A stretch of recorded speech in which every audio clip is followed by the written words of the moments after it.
Please welcome Ryan Coogler to the stage.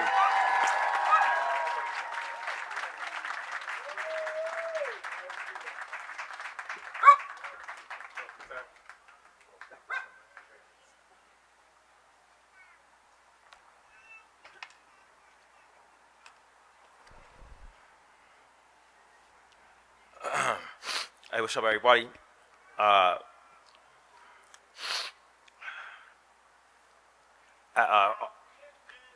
When I asked you guys, bear with me a bit. I never had to speak about Chadwick directly since his passing. So I'm gonna do my best.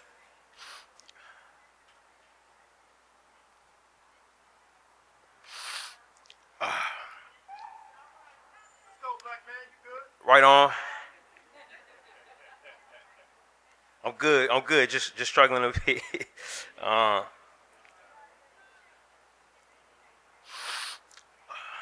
When I think of Chadwick Boseman, I think of three things: leadership, teaching, and generosity. He was an incredible leader. He was fearless and firm, yet gentle in his leadership. Chadwick was ageless. I never really knew how old he was until I went to one of his birthday parties. He had this incredible youthful look to him. But being around him, I always got the sense that I was around someone incredibly old. And I'm not talking baby boomer or silent generation. Chad felt thousands of years old. He was that calm and that wise. It was a very unnerving feeling to be around him. Our first time together, we were completely alone, and he somehow snuck into a hotel room I was in during a massive press tour for Creed. Sylvester Stallone was there, the great Michael B. Jordan was there, the great Tessa Thompson was there. It was crawling with press, but he got by all of them for us to have a one-on-one meeting to talk about working together on Black Panther. And I was so impressed by that. I asked him how he got past everybody, and he smiled at me and said, "That was the Panther." I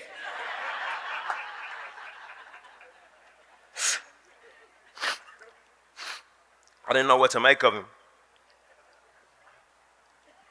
But when we started talking,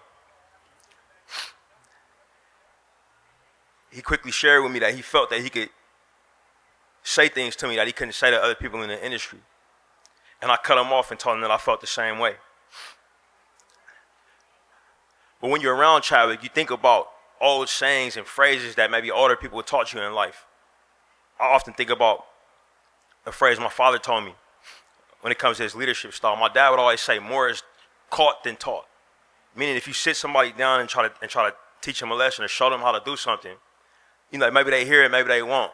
But if you actually do the action, if you actually live it, then they will see it and be motivated to try to duplicate it. Chad was an incredibly humble teacher. He taught in that way. You never knew you were learning a lesson. I remember one day I was having a conversation with him about a particularly tense moment that he had on set. And he told me in his Wakandan accent, I'll call you when I get home. And he did, and we talked, and he said something during that conversation that I never forgot.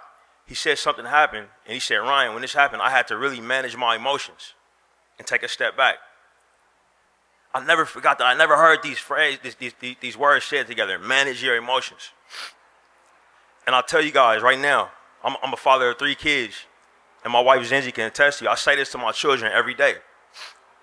Today, going to class, you got to manage your emotions. Hey, mom and dad got to go down to LA to do something for Uncle Chadwick. I know you're sad, but you got to manage your emotions and still take it to school today.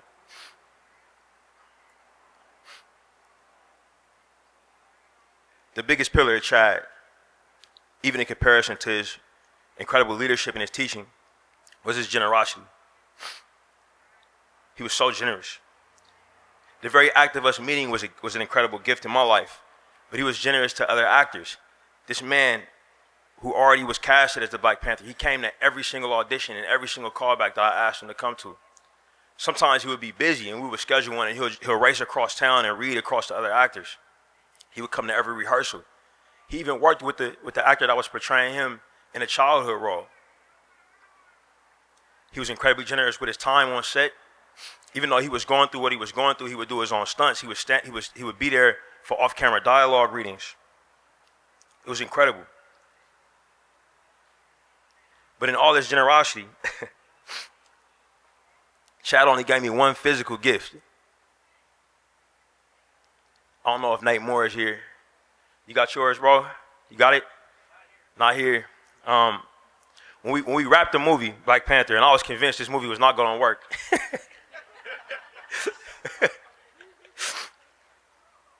Chad took my hand and he bent this copper bracelet around it.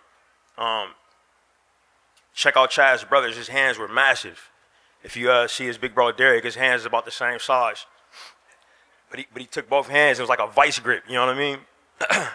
and what's crazy about Chadwick is I never have been strong enough to bend this thing.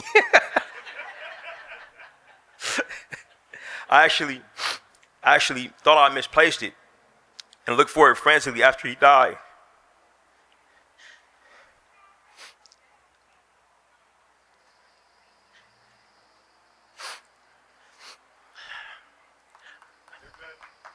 I was actually I was actually ashamed to take a gift from him at the time. So I pulled it off and I stashed it somewhere, put it in storage somewhere in the Bay Area, because I took him for granted. I figured he'd always be around. And the gift could be something I could get to later. But after he passed, I frantically looked through storage units, tried to find it, and I put it on and I tried to bend it, and then it ended up snapping. So I had to have my assistant take it in to get it repaired. But they shined it up, and I figured I'd wear it for a special day. Ended up being today. But he gave me so many, sorry. But he gave me and us so many other gifts. The gifts of his incredible performances, which inspire actors all over the world, which inspired the actors that we worked with. The gift of being close to greatness. This is something that people who maybe play ice hockey with Wayne Gretzky can attest to. Maybe people who play basketball, Michael Jordan, can attest to. There's something special about being that close to somebody that great. You realize how much you don't measure up, but you also realize how much a human body is capable of. Chad showed that every day. And his generosity extended to the fact that even when he knew his days were limited and his moments were numbered, he still gave to the art form. He still threw himself into the fire of close-ups across from Viola Davis,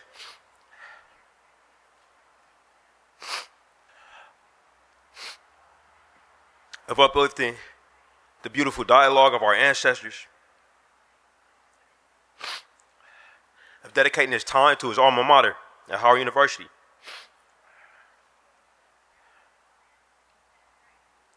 He passed, but like Viola said, he's still here, he's still kicking, he's still giving me gifts from beyond the grave, the gifts of hugs from his best friend Logan, the gift of the friendship of his family, and the gift of his wife Simone, who's from the Bay Area like me and Zinzi. Chad and I would always talk about spending time there when we was off.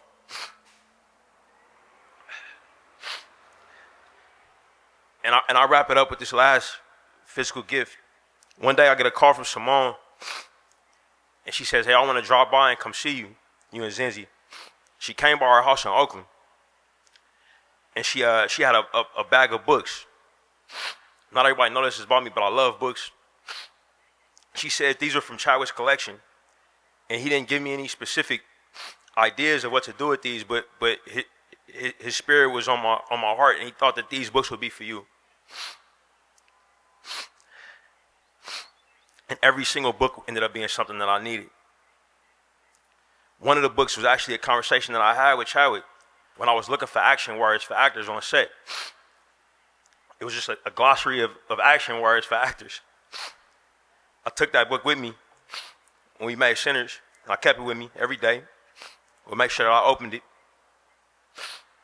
And I was able to give Mike probably the most important direction I could ever give any actor.